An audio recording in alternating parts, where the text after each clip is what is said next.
Est-ce que c'est possible de continuer là, sur la notion de programme, dans les différents courants à l'intérieur des programmes? C'est complexe, et pour y avoir participé pendant 20 ans, j'ai un peu tout oublié, il faut le reconnaître. Non, mais l'enjeu des programmes étudiants, c'est par rapport... Vous voyez, en plus, c'est d'abord d'identifier la particularité, l'originalité d'une matière d'enseignement, d'une discipline comme l'éducation physique. Vous voyez, il y a les mathématiques, c'est une discipline. Ce n'est pas une éducation scientifique. Or, si vous voulez mettre en parallèle une éducation physique, vous trouverez à l'école l'éducation artistique, qui va regrouper un certain nombre de disciplines. Et nous, on peut dire que l'éducation physique regroupe un certain nombre de disciplines, et sans jouer sur les mots, les disciplines sportives. Donc, on est face à quelque chose déjà un petit peu original, c'est-à-dire qu'on utilise plusieurs disciplines pour une même matière d'enseignement, si je puis dire. Et donc, le problème des programmes, c'était de réduire cette diversité. Parce que le programme, ça ne peut pas être simplement de prendre toute activité et puis de dire, ben, on programme dans le temps et dans l'espace un petit peu de chaque apprentissage au cours de la scolarité. Vous voyez, je caricaturais à une époque en disant, les Suisses, ils ont voulu aborder les programmes en disant un tome par activité. Ils en sont arrivés à 32 tomes, ils se sont arrêtés. Il y a des activités qui... Bon. Donc, il fallait bien, à un moment donné, réduire cette diversité d'apprentissage à des choses qui nous paraissent plus essentielles. Alors, du même coup, là aussi, conception différente. Si je dis que je veux commencer par le général plutôt que le particulier, par la compétence spécifique ou la compétence générale, si je veux commencer par une compétence justement générale plutôt que spécifique, il va y avoir des conceptions différentes, des oppositions qu'on a rencontrées tout le long de la question des programmes. On ne peut pas détailler par le menu tout ce qu'il y a à faire en éducation physique. Ça, c'est l'image de l'éducation physique. Ce n'est pas l'éducation physique. Comme je vous l'ai dit, la finalité donne un statut, le statut éducatif. Tous les apprentissages qui peuvent se développer, que je peux voir dans des leçons d'éducation physique ou des séances d'éducation physique, eh bien, ce sont des images, mais ça n'est pas l'éducation physique. Donc, comment dire l'éducation physique? C'est à l'intermédiaire, c'est entre les finalités et entre les contenus multiples de l'éducation physique, qui sont tous légitimes. On peut, au travers de telle ou telle pratique, développer des tas de choses intéressantes, psychologiques et motrices. Mais ça, c'est la diversité, ça n'est pas... Donc, ce que devait appeler la matrice disciplinaire, elle est au milieu. Comment la chercher? On l'a cherché en cherchant des universaux. Mais on n'est pas un structuraliste qui veut trouver au-delà de la diversité l'essentiel. C'est un problème. Et Pierre pourra vous en parler mieux que moi. C'est un problème, parce que lui, il a essayé ça. Il a fait des propositions de ce point de vue-là.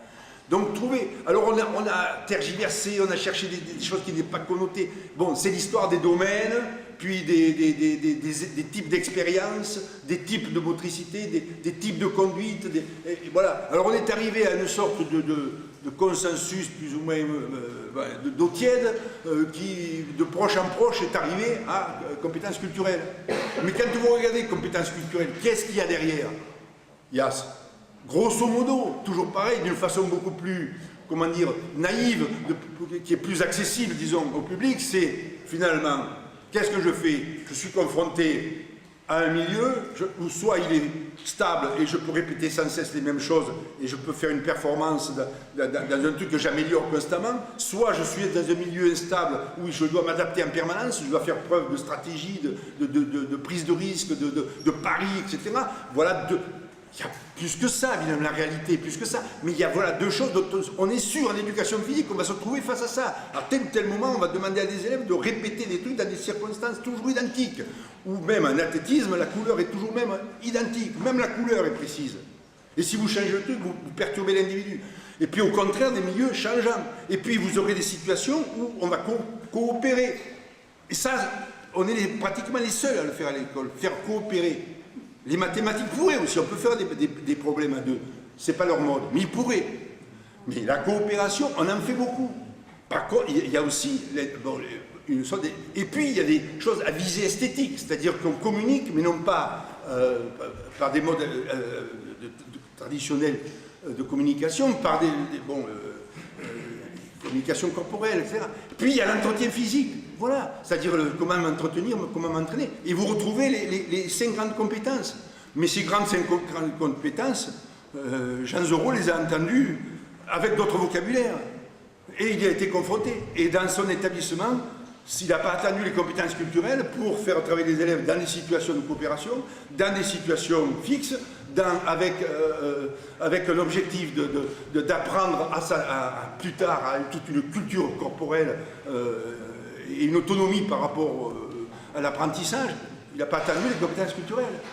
Mais quand vous affichez ça, on dit « Ah, c'est de la grammaire, c'est théorique, c'est pas assez concret. Ouais. » Et si vous commencez par le détail, je retrouve mon histoire de la poule et de l'œuf, c'est-à-dire qu'on ne peut pas commencer par l'analytique pour aller au global, on ne peut pas aller du global à l'analytique.